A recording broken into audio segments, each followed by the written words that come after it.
ನಮಸ್ತೆ. ನಾನು doctor Prasanna Kakunje wellness ಮೂಡಬಿದ್ರೆಯಿಂದ. ಇದು ಇತ್ತೀಚಿನ ದಿನಗಳಲ್ಲಿ ತುಂಬಾ ಜನಪ್ರಿಯವಾಗ್ತಾ ಇರೋ ವಿಷಯ. ಮತ್ತೆ ಹಲವಾರು ಪ್ರಶ್ನೆಗಳು ಬರೋದು ನಮಗೆ ಏನು ಅಂದ್ರೆ ಈ ಸಿರಿಧಾನ್ಯಗಳ ಬಗ್ಗೆ, ಅಂದ್ರೆ ಮಿಲೆಟ್ಸ್ ಅಂತ ಹೇಳ್ತಾರೆ. ಇವುಗಳನ್ನ ಹೇಗೆ ಬಳಸಬೇಕು, ಯಾವ ರೀತಿಯಲ್ಲಿ ಬಳಸಬಹುದು, ಎಷ್ಟು ಬಳಸಬೇಕು ಅನ್ನೋದ್ರ ಬಗ್ಗೆ ಆಯುರ್ವೇದದಲ್ಲಿ ಏನು ಹೇಳಿದ್ದಾರೆ, ಅದರ ಲಾಜಿಕಲ್ ಥಿಂಕಿಂಗ್ ಹೇಗಿರ್ಬೇಕು ಅಂತ ನೋಡೋಣ. ಸಿರಿಧಾನ್ಯಗಳು ಅಂದ್ರೆ ಈ ರಾಗಿ, ಜೋಳ, ನವಣೆ, ಸಜ್ಜೆ, ಬರಲು, ಊದಲು ಅಂತ ಹಾಗೆಲ್ಲ ಬೇರೆ ಬೇರೆ ಇದೆ, ವೆರೈಟೀಸ್ ಇದೆ. ಅದರಲ್ಲಿ ಅದನ್ನ ಬೇರೆ ಬೇರೆ ಬಗೆಯ ಮಿಲೆಟ್ಗಳು ಅಂತ ಹೇಳ್ತಾರೆ. ಇದನ್ನ ತೃಣಧಾನ್ಯ ಅಥವಾ ಖುಧಾನ್ಯ ಅಂತ ಹೇಳ್ತಾರೆ ಆಯುರ್ವೇದದಲ್ಲಿ. ಖುಧಾನ್ಯಗಳು ಅಂದ್ರೆ ಇದನ್ನ ಪ್ರಮುಖವಾದ ಧಾನ್ಯವಾಗಿ ಆಯುರ್ವೇದದಲ್ಲೂ ಪರಿಗಣಿಸಲಿಲ್ಲ.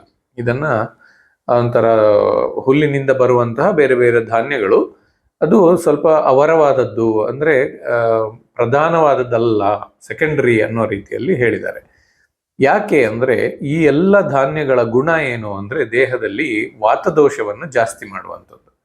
ಇದೇ ಗುಣದಿಂದಾಗಿ ಇದು ತೂಕವನ್ನು ಕಡಿಮೆ ಮಾಡ್ತದೆ. ಯಾಕಂದ್ರೆ ತೂಕ ಹೆಚ್ಚಾಗುವುದಕ್ಕೆ ಕಫದೋಷ ಅಥವಾ ಮೇಧಸ್ಸು ಇವುಗಳು ಕಾರಣ ಆಗಿರ್ತದೆ. ಅದನ್ನು ಕಡಿಮೆ ಮಾಡೋದ್ರಿಂದ, ಕಫವನ್ನು ಮೇಧಸ್ಸನ್ನು ಕಡಿಮೆ ಮಾಡೋದ್ರಿಂದ ತೂಕವನ್ನು ಕಡಿಮೆ ಮಾಡಲಿಕ್ಕೆ ಹೆಲ್ಪ್ ಆಗ್ತದೆ. ಹೌದು, ಇದನ್ನು ಒಪ್ಕೊಳ್ಬೋದು.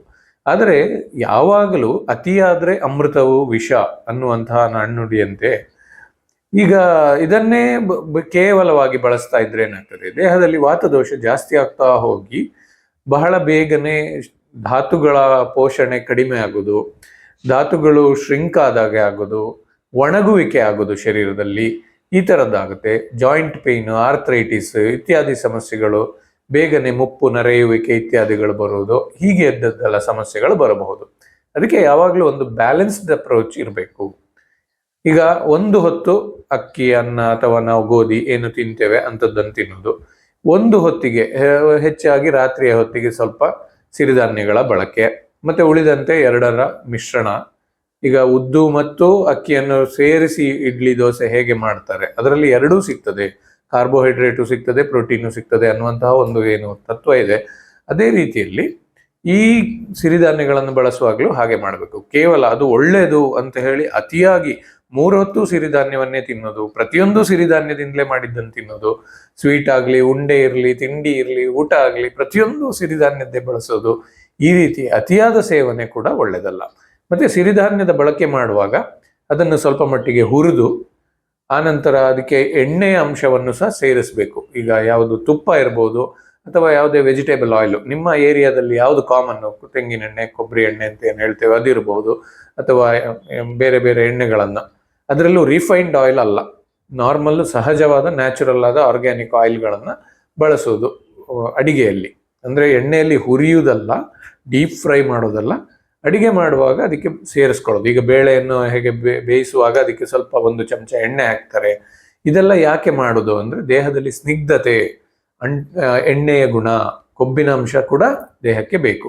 ಪ್ರತಿಯೊಂದು ಜೀವಕೋಶದ ರಿಪೇರ್ ಆಗಲಿಕ್ಕೆ ಹಾಗೂ ಶರೀರದಲ್ಲಿ ಮಾರ್ಧವತೆಯನ್ನು ತರಲಿಕ್ಕೆ ಎಣ್ಣೆ ಅಂಶ ಕೂಡ ಬೇಕು. ಹಾಗಾಗಿ ಈ ಖುಧಾನ್ಯದಲ್ಲಿ, ಸಿರಿಧಾನ್ಯದಲ್ಲಿ ವಾತವು ಜಾಸ್ತಿ ಆಗದಂತೆ ಅದನ್ನ ಕಂಟ್ರೋಲ್ ಮಾಡಲಿಕ್ಕೆ ಎಣ್ಣೆ ಅಥವಾ ತುಪ್ಪದ ಬಳಕೆಯನ್ನು ಕೂಡ ಜೊತೆಯಲ್ಲಿ ಮಾಡ್ತಾ ಬರಬೇಕು.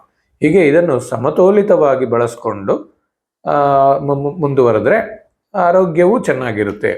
ಮತ್ತೆ ಕೆಲವು ಇದರಲ್ಲಿ ಈ ಸಿರಿಧಾನ್ಯದ ಮಹತ್ವವನ್ನು ಹೇಳುವಾಗ ಏನು ಹೇಳ್ತಾರೆ, ಈ ರಾಗಿಯನ್ನು ಬಳಸ್ತಾ ರಾಗಿ ಮುದ್ದೆ ತಿಂದು ಹೊಲದಲ್ಲಿ ದುಡಿದವನು ಗಟ್ಟಿಯಾಗಿರ್ತಾನೆ, ಆರೋಗ್ಯವಂತನಾಗಿರ್ತಾನೆ ಅಂತೆಲ್ಲ ಹೇಳ್ತಾರೆ. ಅಲ್ಲಿ ನಾವು ರಾಗಿ ಸೇವನೆಯನ್ನು ಮಾತ್ರ ಕನ್ಸಿಡರ್ ಮಾಡೋದಲ್ಲ, ಆ ದುಡಿಯುವುದು ಅನ್ನೋದುಂಟಲ್ಲ, ದೈಹಿಕ ಶ್ರಮ ಅನ್ನೋದು ಅದು ಅಲ್ಲಿ ಹೆಚ್ಚಿನ ಪಾತ್ರವನ್ನು ಕೂಡ ವಹಿಸಿರುತ್ತೆ.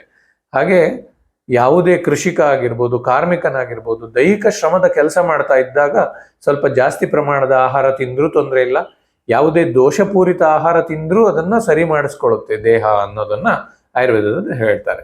ಅಗ್ನಿಯು ಚೆನ್ನಾಗಿದ್ದು ದೈಹಿಕ ಶ್ರಮವನ್ನು ಚೆನ್ನಾಗಿ ಮಾಡುವವರಿಗೆ ಆಹಾರದಲ್ಲಿ ಸ್ವಲ್ಪ ಹೆಚ್ಚು ಕಡಿಮೆ ಆದರೂ ಅದನ್ನು ದೇಹವೇ ಸರಿ ಮಾಡಿಕೊಳ್ಳುತ್ತದೆ ಅನ್ನುವಂಥದ್ದು ಹೇಳಿಕೆ. ಇದನ್ನು ಅರಿತುಕೊಂಡು ಆರೋಗ್ಯವಂತರಾಗಿರೋಣ. ಧನ್ಯವಾದಗಳು.